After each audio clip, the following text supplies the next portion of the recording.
શું બનાવ્યું મમ્મી? ડ્રાયફ્રૂટથી ભરપૂર બનાના મિલ્ક શેક બનાવ્યો.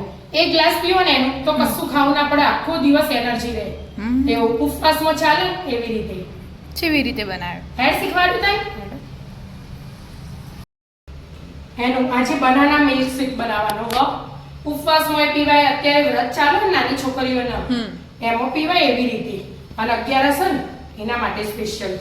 એટલે કાજુ, બદામ ને દ્રાક્ષ અડધા કલાક પહેલા પલાળી દીધું પાણીમાં. બરાબર. એટલે પિસ્તા એ ન ખાય, આમ એમને પીવું હોય ને આપણે તો. પણ આ પિસ્તામાં મીઠું આવે ને એટલે ઉપવાસમાં ના હા, એટલે ઉપવાસમાં ના ખવાય, એટલે આજે નહીં નાખ્યા મેં. અને આ ખજૂર પલાળી દીધી હો. એટલે ગોળ ખોળ કશું એડ નહીં કરવાનું, એની બદલે મધ એડ કરવાનું. એટલે એકદમ હેલ્ધી એ થાય. અને કેળાએ લેવાય, સફરજન એ બે લેવાય. એકલા કેળા ના પીતા હોય ને કોઈને ભાવતા ના હોય તો. અને દૂધ. અને આ બધું હવે મિક્સચરમાં લઈ લઈશું આપણે. પીસી લે. હા, એકવાર ધોઈ દીધું તું, પછી પાણીમાં પલાળી દીધું તું. કાજુ બદામ પિસ્તા બધું હાથે. આ કાજુ બદામ ને દ્રાક્ષ 3. પિસ્તા તો ખવાય પિસ્તા તો આજે ખવાય ના, એટલે 11 ખજૂર બહુ હેલ્ધી, પણ આપણને આમ ખજૂર ખાવી ના ગમે. પણ આ દૂધમાં પીસાઈ ના આવે ને એટલે એકદમ હેલ્ધી બની જાય.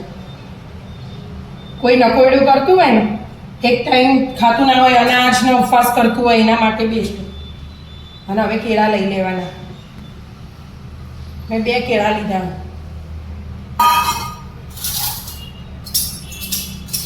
અને 1 ચમચી મધ લઈ લેવાનું. જાડું હોય એટલે આવતા વાર લાગે.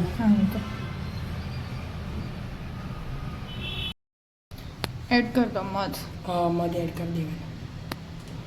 કેટલું જાડું આવે નહીં?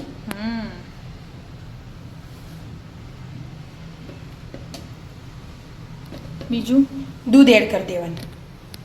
આમ તો ખોડી ન ખાય, ગોળે ન ખાય. નાના છોકરાઓને ગોળ નખીને પાવાનું. મધ ના એડ કરવું હોય ને તો બધાને જેને જેવું ભાવે ને એવું બધું એડ થાય. મેં 1 ગ્લાસ દૂધ લીધું. બીજું જોશે ને તો આ એકવાર કોઈ પીસાઈ જાય ને પછી આપણે બીજું દૂધ એડ કરીશું. પીસી લે.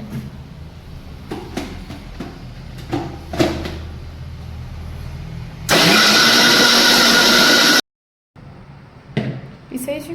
હા, પીસાઈ છે. જાડું પતલું તો આપણે જેવું ગમે ને એનું હા એવું રાખવાનું. બરાબર. મેં જાડું જ રાખ્યું આજે.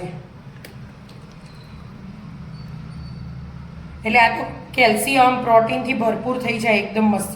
એકદમ આખો દિવસ કશું ખાવું ના હોય ને, 1 ગ્લાસ પીવાનું તો આખો દિવસ ચાલે. બીજો પછી કાઢું. ભૂખ ના લાગે. અને ભૂખે ના લાગે બિલકુલ. એટલું બધું હેલ્ધી કહેવાય આ તો એકદમ. બધું હેલ્ધી આવ્યું એટલે હા, ફ્રૂટ એટલે જ ને. ફ્રૂટ ના બધું અને હેલ્ધી ડ્રાય ફ્રૂટ બધું હેલ્ધી જ કહેવાય. એટલે જ ના, સ્વાદમાં એકદમ મસ્ત બેસ્ટ.